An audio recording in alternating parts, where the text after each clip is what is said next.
My name is Nandita. I am from Andhra Pradesh.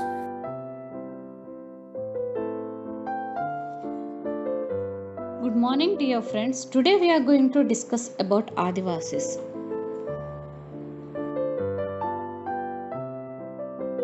Now let us discuss the development of Adivasis.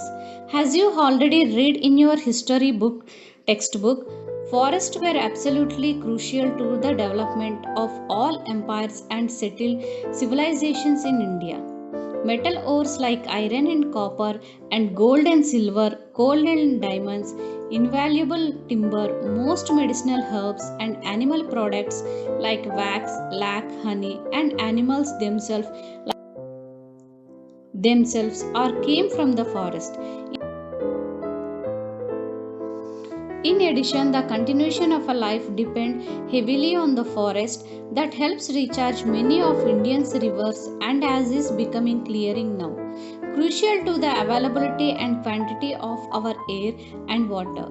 Forests cover the major part of our country till the 19th century, and the Adivasis had a deep knowledge of assist to as well as to control over the most of the vast tracts at least till the middle of the 19th century.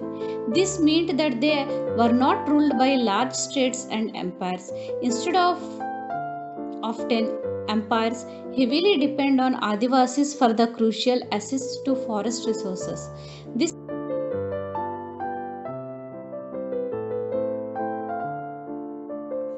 This is radically counter to our image of Adivasis today as somewhat marginal and powerless communities.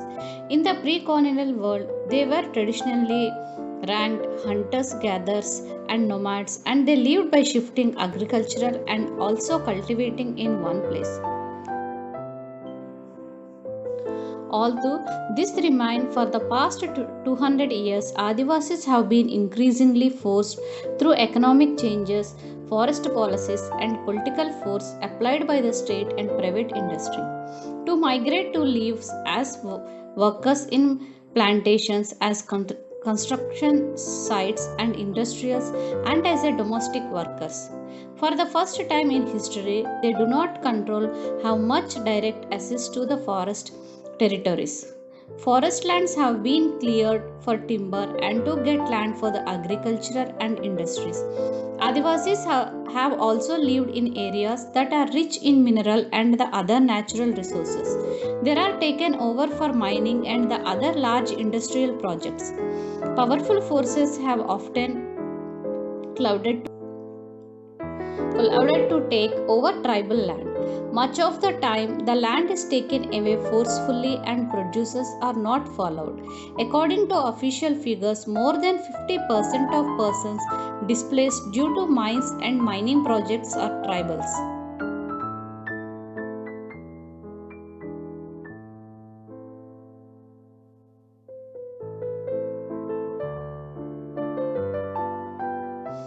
Another recent survey report by organizations working among Adivasis shows that 79% of the persons displaced from the state of Andhra Pradesh, Chhattisgarh, Orissa, and Jharkhand are tribals.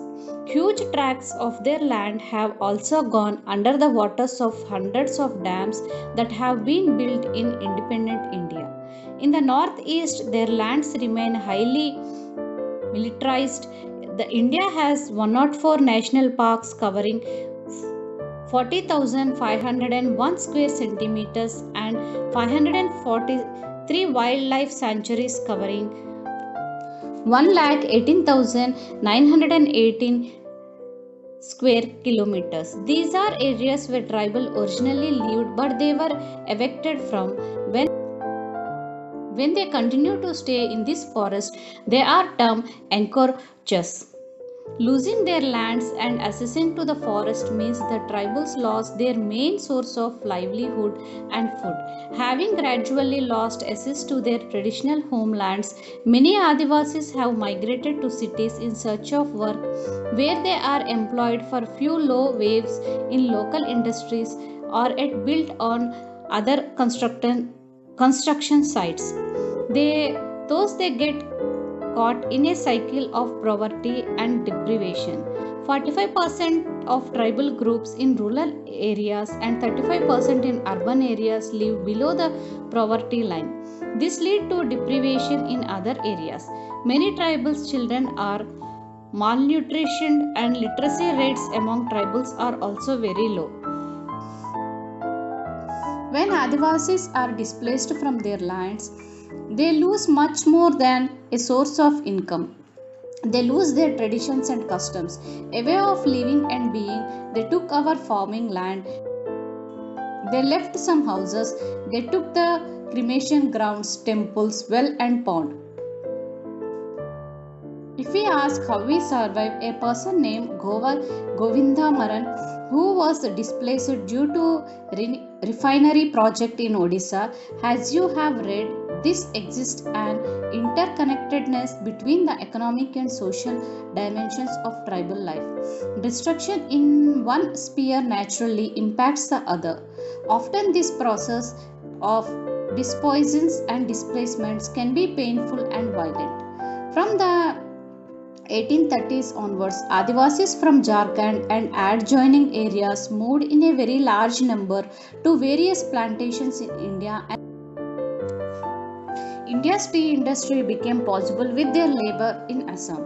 Today there are 70 lakh Adivasis in Assam alone. The story of this migration is full of extreme hardship, torture, heartbreak and death. For example, in the 19th century, alone 5 lakh Adivasis are purchased in this migration.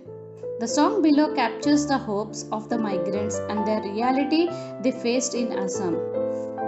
Come, Mini, let's go to Assam. Our country has much offering. The countries of Assam. Of Mini has tea gardens full of greenery.